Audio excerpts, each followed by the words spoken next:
Olá, começa agora o programa Resenha Livre. Em nossos estúdios eu recebo hoje meu colega de trabalho, que também é procurador federal, o Dr. Edgar Palharani Sampaio. E o tema da nossa discussão hoje é a PEC das domésticas. Uma lei, né, Edgar, que surgiu em um momento muito oportuno e amplia os direitos desta categoria. Antes de mais nada, vamos definir para as pessoas que estão em casa e muitas vezes têm uma certa dificuldade, o que é e quem é que pode ser considerado um empregado doméstico? Copeiro, o babá, o cuidador de idosos, o motorista particular, enfim, as pessoas que trabalham para uma pessoa ou uma família no âmbito residencial, ou seja, fazendo coisas ligadas à residência, né, ao domicílio. Quer dizer que, por exemplo, um motorista que trabalha para uma empresa, embora a atividade seja a mesma, aquele que trabalha na casa é diferente para fins da legislação daquele que trabalha na empresa? Isso. É que tem duas legislações, basicamente, a CLT e a Lei dos Domésticos. E os direitos e deveres de cada um deles são diferentes. Então, assim, o motorista, né, ele pode trabalhar tanto para a família, como pode trabalhar para uma empresa ou para algo que tenha uma finalidade lucrativa. Na família não há lucratividade, não se busca o lucro. Então, esse mesmo motorista, ele pode ser motorista, né, empregado doméstico, se trabalhar para a família, e pode ser um empregado seletista, com direitos da CLT, se trabalhar em algo que tenha uma atividade econômica lucrativa. A mesma coisa, então, é a faxineira. Se ela trabalha numa casa, ela é doméstica. Se ela trabalha numa empresa, ela é seletista. Exatamente. Acontece a mesma coisa. Então, não é a natureza do trabalho, e sim a finalidade. Se tiver finalidade econômica, não é trabalho doméstico. Isso. A finalidade lucrativa, né, é o que vai fazer com que você enquadre o empregado como doméstico ou como empregado seletista, né? Na família não há a busca do lucro, então o trabalho desenvolvido para ela, seja na forma de faxina, né, ou de como motorista, enfim, copeiro, ou até de cuidador de idosos, etc., não é um trabalho seletista, mas sim doméstico. Da mesma forma, por exemplo, se eu tenho na minha casa uma pequena confecção, ou eu faço bolos, faço tortas e contrato alguém para me ajudar. No âmbito domiciliar, o trabalho é realizado. Certo. Mas a finalidade é vender aquele produto. Então, nesse caso, essa pessoa que trabalha comigo na minha casa não pode ser considerada empregado doméstico. Exatamente. Essa pessoa não será empregada doméstica e ela terá os direitos da CLT, que são um pouco mais amplos do que o direito dos domésticos. Você acha que com o advento dessa nova alteração, a situação dos empregados domésticos realmente melhorou? Veja bem, desculpem. Em termos de direitos, sim, ampliou os direitos que eles agora têm. Só que houve em contrapartida, o problema da perda de cargos, né, de posse de trabalho. Teve muito desemprego, né? A gente vê hoje muitas empregadas que perderam o emprego por conta da nova lei. Exatamente. Muitos empregadores domésticos... Você tem uma noção de quantos ficaram desempregados por conta da lei? Olha, foi feito um estudo pelo IBGE, compreendeu o período de setembro de 2012 a setembro de 2013, parece que houve cerca de 140, perda, né, de postos, 140 mil postos, ou seja, empregos. Significa que as pessoas ficaram intimidadas com a nova lei? Sim. Ou acharam que não teriam condições de arcar com os encargos trabalhistas e com tudo isso? O fato é que os empregadores se sentiram acuados, né, com receio, né, de não poderem arcar com os novos encargos da lei, né? E por isso alguns resolveram antecipadamente até, porque alguns desses direitos não estão em vigor ainda, né, mas até de forma antecipada já rescindiram o contrato de suas empregadas e, portanto, algumas pessoas perderam sim o emprego em razão disso. E você acha que, do ponto de vista social, ainda constitui um avanço, mesmo tendo decorrido dessa lei, esse número expressivo de desempregos? Olha, do meu ponto de vista, houve sim um avanço, né? Porque esta categoria, ela era diferenciada, ela não estava em pé de igualdade com os demais, né? E com a nova legislação, eles estão conquistando novos direitos, né? Evidentemente que isso tem as consequências, né? Mas foi um avanço, né? É impossível que, nesta altura da civilização, as pessoas ainda sejam tratadas de forma diferente. É inadmissível. Então, é um avanço. Com relação ao direito comparado, a nossa legislação atual, ela acompanha a legislação dos outros países com relação ao doméstico? Ela está para trás? Ela está para frente? Qual é a nossa posição com relação ao direito comparado? Em relação ao direito comparado, agora nós estamos, acho que, em pé de igualdade em relação aos estados que não fazem um tratamento diferenciado, né, entre os diversos tipos de empregados, né? E o fato é que em países onde o trabalho doméstico é equiparado, né, já se sente de forma mais antecipada os efeitos disso, ou seja, há menos empregados domésticos, né, em países, por exemplo, da Europa, dos Estados Unidos, né, do que há aqui, exatamente porque os custos, né, os encargos são mais altos.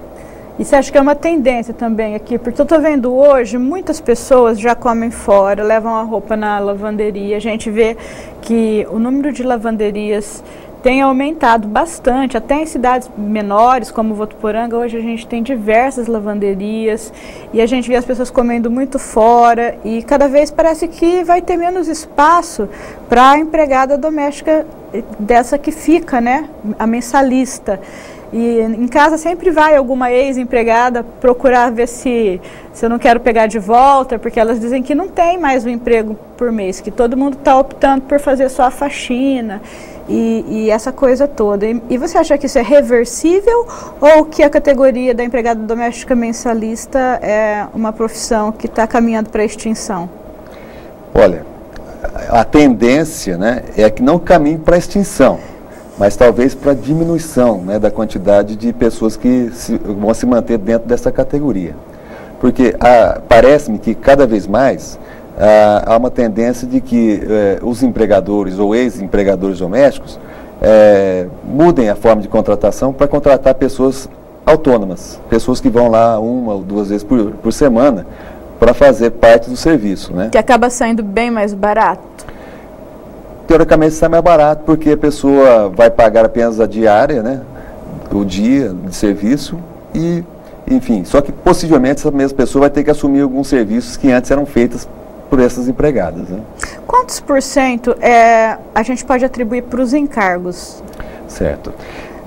Com esse advento dessa nova legislação, se tudo isso que foi proposto for regulamentado, quantos % daquilo que o empregado ganha vai ser transformado em encargos? Certo.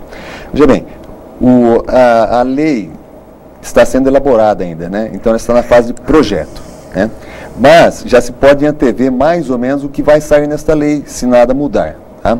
Então o empregador, por exemplo, ele vai ter um encargo, né, de cerca de 12% entre previdência e FGTS e seguro para acidente do trabalho. Está distribuído, né, a alíquota de entre 8% para o INSS, né, e 3,2% para o FGTS e 0,8% para o seguro de acidente de trabalho, então cerca de 12%, tá, o encargo. O empregado, cerca de 8%, ele vai ter um desconto para o INSS de 8%.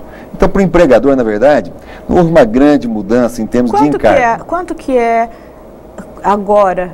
Quanto era antes, quanto é agora e quanto vai aumentar se essa lei for, a regulamentação for aprovada? Em termos de encargos, tá, tributários, praticamente não vai haver mudança para o empregador doméstico. Por quê? Ele já pagava 12%, né, de sua parte para o INSS. Ele não pagava o FGTS, por exemplo, nem o seguro de acidente de trabalho. Mas o que foi feito agora, pelo menos é o que está no projeto, ele vai continuar pagando cerca de 12%, só que vai diminuir o encargo para o INSS de 12% para 8%. Vai dividir, então, o encargo. E isto, 3,2% vai para o FGTS e 0,8% vai para o seguro de acidente de trabalho. Conclusão, em termos de encargos tributários, eles vão ser mantidos. Não mudou nada, então? Não mudou. Então, na verdade, o que poderia se considerar como algo oneroso para o empregador incide mesmo sobre a questão das horas extras. Exatamente. Que antigamente não existia hora extra para empregado doméstico, né? Havia, assim, uma certa controvérsia, mas, em princípio, a legislação, né, não fazia essa previsão, né? Muito embora já houvesse alguns julgados, né, favoráveis ao pagamento e tudo mais, né? Mas o fato é que agora está regulamentado, assim, de forma clara e objetiva a questão. As horas extras são devidas, né, e com acréscimo de 50%. Isso é uma coisa que é inegável, né? E também a jornada de trabalho agora foi disciplinada, né? A legislação agora prevê expressamente qual é a jornada de trabalho do empregado doméstico. Então, o que acontece é que hoje o empregador doméstico, ele se vê obrigado a respeitar esses direitos, né? E, por exemplo, as horas extras só serão devidas se elas forem realizadas. Logo, se o empregador não exigir que o empregado trabalhe além da jornada normal, ele não vai ter o encargo das horas extras. Uhum. Né? A mesma coisa da jornada. Né? Ele tem que respeitar direitos como intervalo para descanso e tal, coisa que antes não estava previsto. Mas não é encargo financeiro, né? Essa questão do intervalo para descanso é uma coisa que é bem complicada, é bem polêmica, porque as empregadas, o que elas pretendem é sair mais cedo, elas querem fazer 7 horas e não 8, e não querem esse descanso. E se o patrão concordar com isso e permitir que ela saia e não faça o intervalo, o patrão está incidindo também em um ilícito com relação a essa nova norma, não é? Exato. Como é que é isso? Explica para o pessoal de casa essa questão do intervalo, que eu acho que ninguém entendeu isso aí ainda, como que é para fazer. Certo.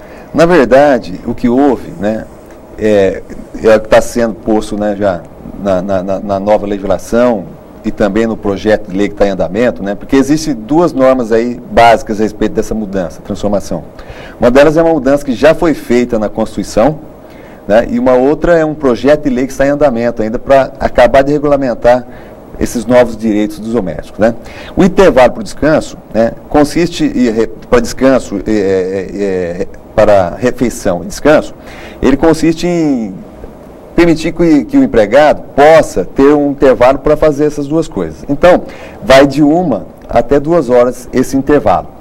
Ora, quando a pessoa trabalha numa empresa, fica fácil, né? Na hora do intervalo para refeição e descanso, ele vai para um outro lugar, vai para o restaurante, vai para casa, ele sai do ambiente, né, de trabalho, então fica fácil respeitar o intervalo. Mas quando a pessoa permanece, né, no mesmo local em que ela trabalha, como por exemplo, né, a doméstica, fica um pouco mais difícil. Mas principalmente porque geralmente quem precisa de doméstica não está em casa para fiscalizar se ela vai descansar ou se ela não vai. Exato. Às vezes a patroa fala, olha, você vai ter o seu horário de descanso, só que ela não faz isso, porque ela não tem para onde ir. Só que se o patrão também permitir que a empregada saia antes e não conceder esse intervalo no meio do período, ele também está incidindo em um ilícito, é isso? Exatamente. Depois ele poderá ser cobrado se ele atender a essa solicitação da doméstica. Sim, poderá, porque é um direito da doméstica, né, esse descanso. Agora, nós temos que pensar, eu acho, né, qual é o objetivo desse período de descanso? Qual é a finalidade dele? Né? E a finalidade dele é propiciar o lazer, propiciar o descanso propriamente dito e saúde, né, basicamente. Então, é uma medida são medidas assim que o legislador quis, né, proteger a empregada, às vezes até contra a vontade dela, que de repente queria sair mais cedo em vez disso. É o que elas querem. Mas em termos assim de saúde física, mental, psicológica, a pessoa precisa ter um intervalo de descanso dentro do horário de serviço. Então, é nesse sentido que a lei veio, para fornecer isto, né? E às vezes a pessoa não quer isso, mas é fato, né, que se ela trabalhar, né, e não descansar durante um período, né, necessário para isso, ela pode sofrer consequências na saúde, né, no aspecto psicológico, né, enfim. Mas na prática não funciona, porque como ela vai descansar, vai ficar lá sentada? Para ela descansar, ela teria que poder ir para a casa dela, dar um tempo para ela poder deitar, descansar realmente, mas ali fica aquela situação, né? Eu acho que isso aí não funcionou direito, não. Exatamente. Então teria que ter a permissão de um espaço, um tempo maior. que ela pudesse ir fazer as compras e voltar mais tarde, porque é um tempo que não dá, quando elas moram longe, não tem circular naquele momento, não dá para até ela chegar na casa dela, está na hora dela voltar, ela vai passar todo o período de descanso no ônibus. É uma coisa que não funciona. E na casa é difícil também, porque a pessoa não tem um espaço próprio, né? Exato. Então, então quer dizer que, em resumo, se a empregada preferir, eu não quero ter esse horário, eu quero sair mais cedo, o empregador não deve ceder, deve dizer não pode, não faça isso, porque vai depois te causar um passivo trabalhista. Exatamente. O que vai ocorrer? A pessoa que trabalhou num horário que ela teria que descansar, ela teria o direito ao descanso e trabalhou, então o que aconteceu? Você retirou dela, né, um período de descanso. Você vai ter que recompensar isso de forma financeira, né? Já que você não concedeu, já passou, não deu mais, né? Se a pessoa ainda estivesse trabalhando, você poderia, né, impedir que a partir de então, né, continuasse a não oferecer o período para descanso, né? Mas já foi, a pessoa já trabalhou no período que teria que ter descansado. Então você vai ter que indenizar isso, vai ter que pagar essas horas, né, para compensar. E óbvio, a pessoa entrando com uma ação, comprovando que trabalhou no intervalo para descanso, o empregador e se você permitir também que a empregada saia após as 7 horas, mas sem nenhum descanso, 7 horas de trabalho sem nenhum descanso, também você está incidindo em outro passivo. Porque, veja bem, o que acontece é o seguinte, se a pessoa trabalha, né, mais do que 6 horas contínuas, tá? Sem descanso. Não pode ser contínua, tem que ter ela vai ter que ter um intervalo que vai de 1 a 2 horas. Né? E, portanto, se isso não for oferecido, está violando a legislação. Com relação aos cuidadores, é um problema também bem difícil, né? Porque quem necessita de cuidador, precisa de cuidador em todos os períodos. Então, agora precisa fazer 4 turnos. Isso, é complicado mais ainda do que empregado doméstico. Porque ainda tem que fazer o final de semana, né? Então você tem que ter 4 cuidadores. Se você tem um idoso acamado e você precisa trabalhar e para manter esse idoso em condições de segurança e higiene, você tem que ter 4 cuidadores hoje, é isso? Isso seria, veja bem, do ponto de vista prático é o que deveria acontecer. É óbvio que fica difícil do ponto de vista financeiro, fica difícil, né? Porque você também não tem nem onde colocar o idoso, né? Exatamente. Você está com um idoso doente na sua casa, você tem que trabalhar, você faz o que com ele? Essa situação talvez seja uma das mais difíceis de serem solucionadas. É dificílima, né? A gente vê muitos idosos que antigamente tinham alguém que ficava por ali o dia todo, que também não é uma condição ideal. Não estou dizendo que isso seja o ideal, muito pelo contrário, isso é péssimo. Mas hoje a gente tem notícias de muitos idosos que, por conta de tudo isso, ficaram praticamente sem ninguém para cuidar, né? Isso. É uma situação muito complicada essa. Essa talvez entre todos aí, né, da empregada doméstica em si, trouxe algumas novidades difíceis às vezes de serem implementadas, como essa que a gente falou do repouso, né? Mas a do cuidador é pior, né? Porque a jornada de trabalho dele deve ser respeitada, ele pode trabalhar um limite de horas por dia. São 8 horas também. Ele, por outro lado, ele tem um horário de descanso também, entre o fim de uma jornada e o início de outra, tem que ter um intervalo de 11 horas, né? Então tem todo... Então, para atender a lei, você tem que ter 4. Porque se você tiver 3, você atende durante a semana, mas você tem que ter um fim de semana. Seria 4. É possível... Quem é que consegue pagar 4 empregados para cuidar de um idoso? É muito difícil. Talvez, eu não sei... Assim, acho que o Estado teria que ter adotado também uma outra providência nesse sentido, para poder resolver o problema dessas pessoas. Isso. Porque com um salário mínimo, ninguém consegue contratar 4 empregados. É difícil, realmente essa situação do cuidador... o idoso recebe um salário mínimo e ele tem que contratar 4 pessoas para cuidar dele. Como Exatamente. É que faz? Eu lembrei de um detalhe, no projeto, né, da lei que vai regulamentar o direito das domésticas, né, está previsto lá a possibilidade de uma jornada de 12 por 36. Ou seja, a pessoa trabalha 12 horas direta, né, com esses intervalos lá de 1 ou 2 horas, né, mais vamos por 12 horas, e depois descansa 36. Isso vai ser possível se a lei for aprovada, o projeto de lei for aprovado tal como ele está.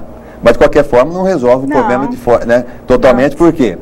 Porque nós vamos precisar ter mais do que 3 pessoas para poder fazer o revezamento. O que eu penso na condição de um idoso aposentado com um salário mínimo, doente, e ele não tem mais como sobreviver. Eu acho uma situação gravíssima, de extrema indignidade, né?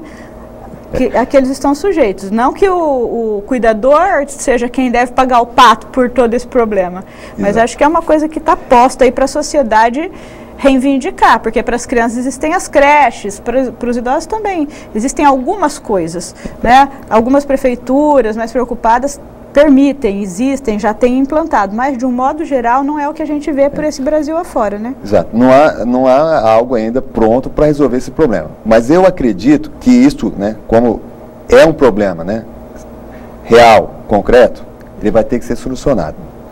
Não sei qual vai ser a solução ainda. Possivelmente a criação de casas, né, para acolhimento dessas pessoas idosas, né, e óbvio, por conta do governo. Certo? Então, talvez, não sei, aí é uma questão de previsão, então os governantes... Isso é que deveria ser feito. Eu imagino que sim, que seria uma solução em que o ônus não ficaria nem com a pessoa, o idoso, né, nem com o doente, né, mas de uma forma, esse ônus seria distribuído por toda a sociedade. E muito menos com o cuidador, que é um empregado como qualquer outro e tem que fazer jus a todos os seus direitos. Né? Esse é o ponto. Não se pode esquecer, né, que o cuidador é empregado, ele tem também assim os seus direitos ao lazer, ao descanso. Mas né? Aí é que está a dificuldade, né? Porque antigamente havia uma situação gambiarra, né? Exato. Você tinha 2 cuidadores, um ficava de dia, outro ficava de noite, e pagava-se um pouco mais de um salário, normalmente a média era um pouco mais de um salário por conta disso, mas hoje se a gente for obedecer todos os comandos legais, se tornou impossível, então é uma situação bem complicada. Com certeza. O papo está super legal, mas nós vamos ter que dar uma pequena pausa, daqui a pouco a gente volta, fique por aí.